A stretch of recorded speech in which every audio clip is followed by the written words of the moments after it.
47, 71, 24 সহ জাতির turning point, জাতির জন্য যারা জীবন দিয়েছেন তাদেরকে, যারা লড়াই করে আহত হয়েছেন তাদেরকে, এবং যারা বিজয় ছিনিয়ে এনেছেন দফায় দফায় তাদেরকে আমরা সকলের প্রতি শ্রদ্ধাশীল, আমরা সকলের প্রতি কৃতজ্ঞ, আমরা সকলের ঋণ পরিশোধ করতে চাই। একটা নতুন বাংলাদেশ গড়ার মাধ্যমেই ঋণ পরিশোধ করতে চাই।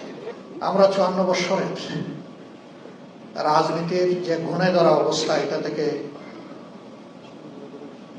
জাতি যে মুক্তির আকাঙ্ক্ষা করে, সেই আকাঙ্ক্ষা পূরণের জন্যই মূলত আমরা একত্রিত হয়েছি।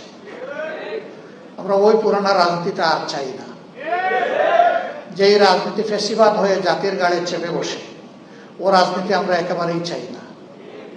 যে রাজনীতি নিরীহ মানুষের জীবন রক্ষার চাইতে মানুষকে খুনের রাজনীতি করে, আমরা সেই রাজনীতিতে আর ফিরে যেতে চাই না।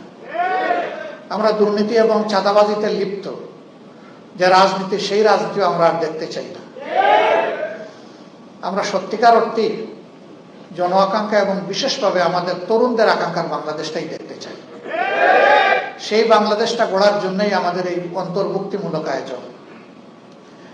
আমরা কার্যত জুলাই বিপ্লবের যারা স্বীকৃতি দেন, ধারণ করেন, জুলাই বিপ্লবের মাধ্যমে নতুন বাংলাদেশ গড়ার স্বপ্ন দেখেন, সেই লোকগুলোই আমরা একত্রিত হয়েছি। আপনারা দোয়া করবেন। দেশবাসীর কাছে আমাদের অনুরোধ যে আপনারাও পরিবর্তন চান, আর আমরা সেই পরিবর্তন করার দায়িত্ব নিয়ে ময়দানে নেমেছি। কার্যত আপনাদের দেওয়া দায়িত্বই আমরা পালন করার জন্য সামনে এসেছি।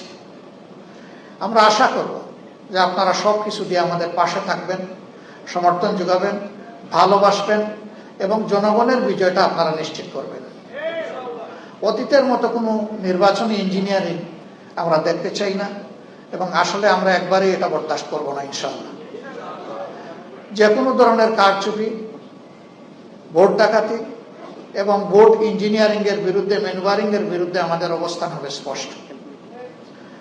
এদেশের যে যুব সমাজ 3টা নির্বাচনে ভোট দেওয়ার বয়স হওয়া সত্ত্বেও একটা ভোটও দিতে পারল না, আমরা তাদের ভোটটা নিশ্চিত করতে চাই। যুব সমাজ, তোমাদের ভোট তোমরা দেওয়ার জন্য ঘর থেকে বের হয়ে আসবা এবং তোমাদের ভোটের হিসাব নিয়ে তোমরা ঘরে ফিরবা।